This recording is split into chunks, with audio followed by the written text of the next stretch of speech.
Are you ready to increase your retention and revenue and convert website traffic to clients? Then you're ready for Maya. Maya is a marketing and client recruitment software. Maya creates better business relationships by pairing the right clients with the right beauty professionals. How do we do it? A matchmaker. Your brand will have its own unique matchmaking survey. By pairing people based on their skill set, budget, personality, and lifestyle preferences, Maya creates lasting relationships that keep both sides coming back for more. You don't get a second chance to make a first impression. Pair the right clients with the right beauty pros the first time. Visit joinmaya.com to get started. Thank you for joining me. This is Kati Whitledge with the Beyond the Technique podcast. Today we're talking about ordinary people cultivating extraordinary salons. Wow, I can't take credit for today's conversation. I was recently attending church and our pastor brought up a topic of ordinary people cultivating extraordinary churches. And it was interesting that every single principle perfectly aligned with us and our teams, how ordinary people can build and do cultivate extraordinary salons. And I wanted to share what I learned with you. There are three principles that apply in taking ordinary people and cultivating extraordinary salons. The first is they stomp out gossip. So, number one, if you're an ordinary person cultivating an extraordinary salon, you are on a pursuit to eradicate gossip from your culture. They stomp out gossip.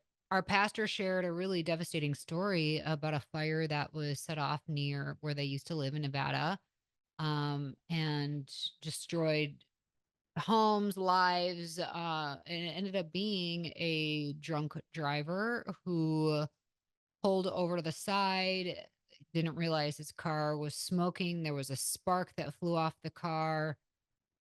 Too drunk to notice the spark started, the fire. He could have stomped it out had he seen it, never did, and it spread like wildfire. So this little spark turned into a major, major wildfire that destroyed many lives. And don't we see gossip play out like this sometimes in our businesses? It is awful, and it seems so innocent sometimes when it's not. I once heard Dave Ramsey say that gossip is when you talk to anybody else about something negative and that person cannot solve your problem. So gossip is sharing something negative with somebody that cannot solve your problem. There's many different ways you could kind of define gossip, but have you made it a point to say at our salon or our spa or med spa or barbershop, gossip is not tolerated here? This is against our values. There is a book that my pastor brought up. I thought was very interesting. It was a book called Resisting Gossip by Matthew Mitchell. And he shares four profiles of gossipers. This is so interesting. So I'm going to read you an overview of each of these profiles. So the first type of gossiper is called the spy. The spy is an informer, a person who gathers secrets so they can use them to their personal advantage. This is the person who is always listening for rumors and who always seems to know everyone else's business. Their ear is always to the ground. The spy's main motivation is power. It may be the thrill of knowing something before everyone else, or it may be the power that comes when threatening others by revealing their secrets. Essentially, they use information to elevate themselves and to destroy others. Do you have somebody on your team that could be subject to falling into that form of gossip, the spy? Or maybe you have the second type of profiler on your team. The second type of gossip profile is called the grumbler. The grumbler criticizes other people and complains about them behind their backs. They spread all their secrets, describe exactly how they feel about others, and then use this excuse by saying, I just need to vent. I just need to share and vent for a little bit. I just need to be heard. Because they're miserable, because misery loves company, the grumbler drags other people into their grumbling, and their motive is often jealousy or envy. They want what other people have, and they grumble because they don't have it themselves. The third gossip profile is called the backstabber.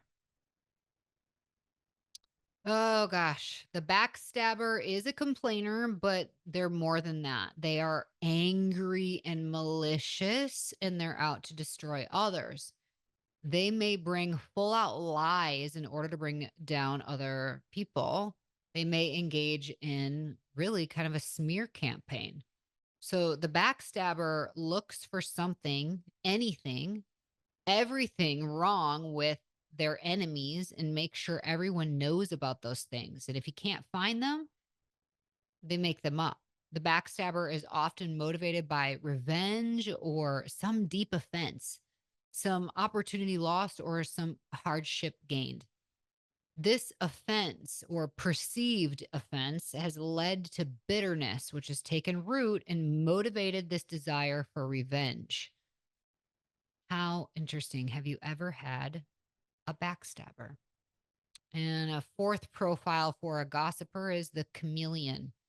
The chameleon is the person who uses gossip to fit in with the crowd at work or uh, in extracurricular activities. They are desperate to blend in and to be accepted. And since everyone else gossips, they gossip too so that they can join in the conversation.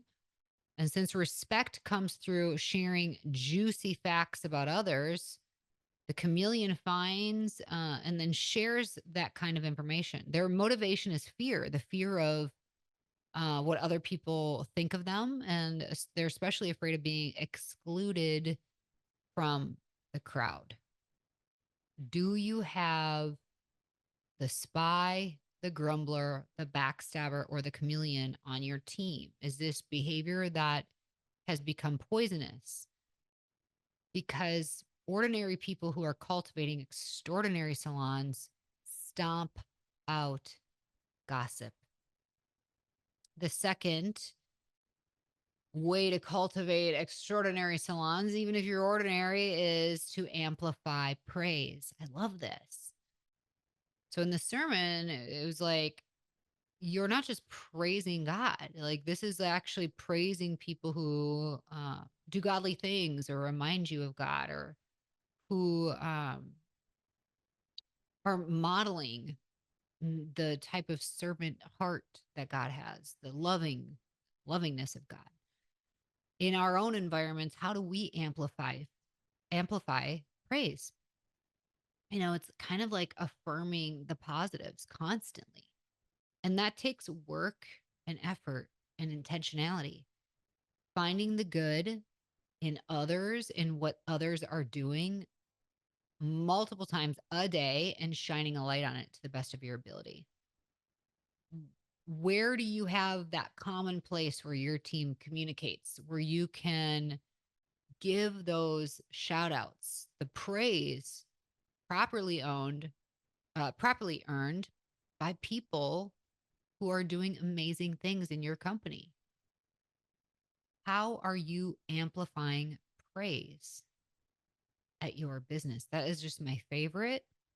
Sometimes we're so focused on let's do better, let's track this, let's make sure this is perfect over here. We're so focused on operations that we forget, like, be just enjoy, have joy and enjoy what you do and who you do it with.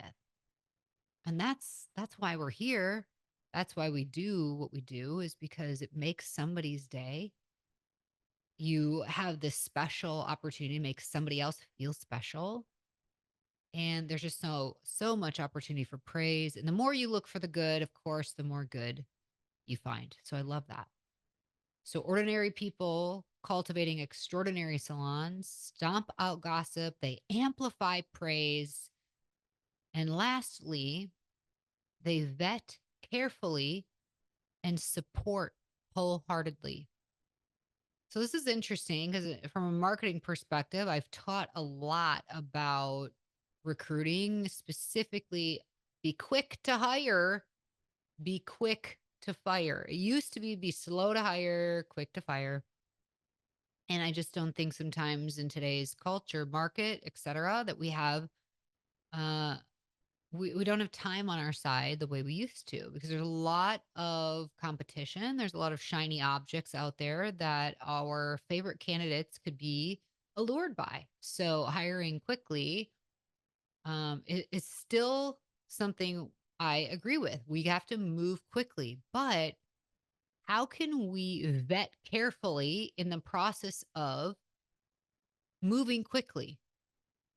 And once we do vet somebody carefully, then we support wholeheartedly. So let's get into the vetting side. What I loved about the sermon is they shared that it's not about looking at their list of skills.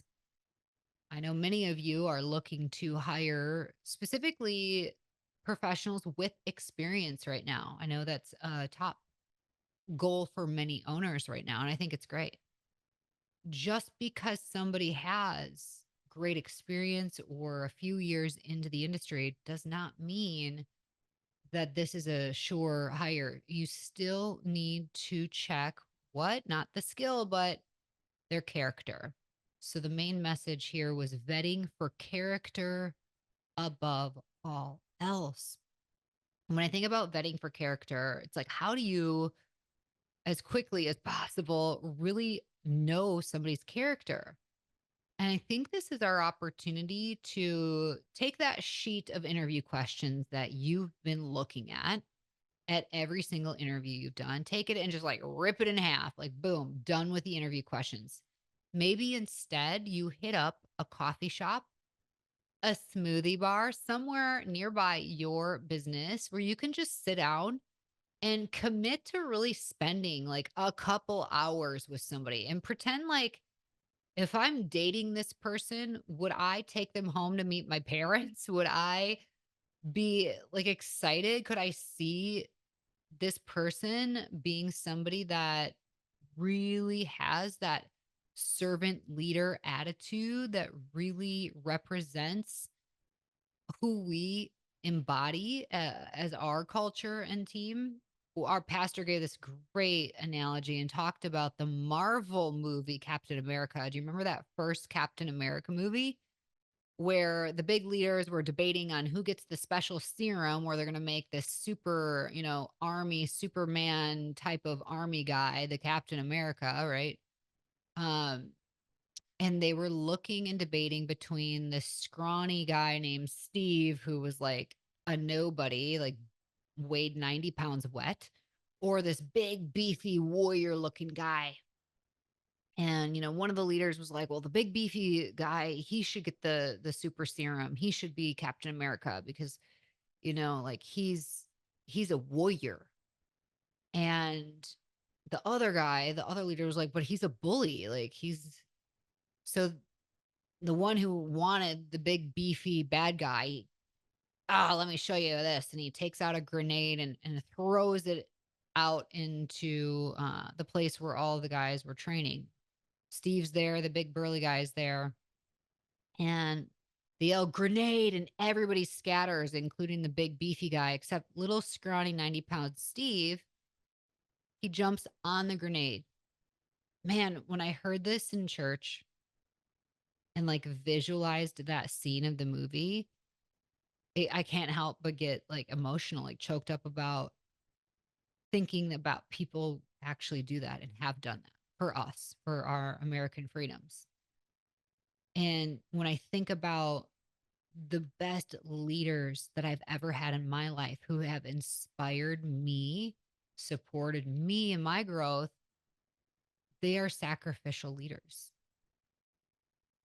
When we're trying to identify great character in our vetting process, who are the people that are going to fall on the grenade?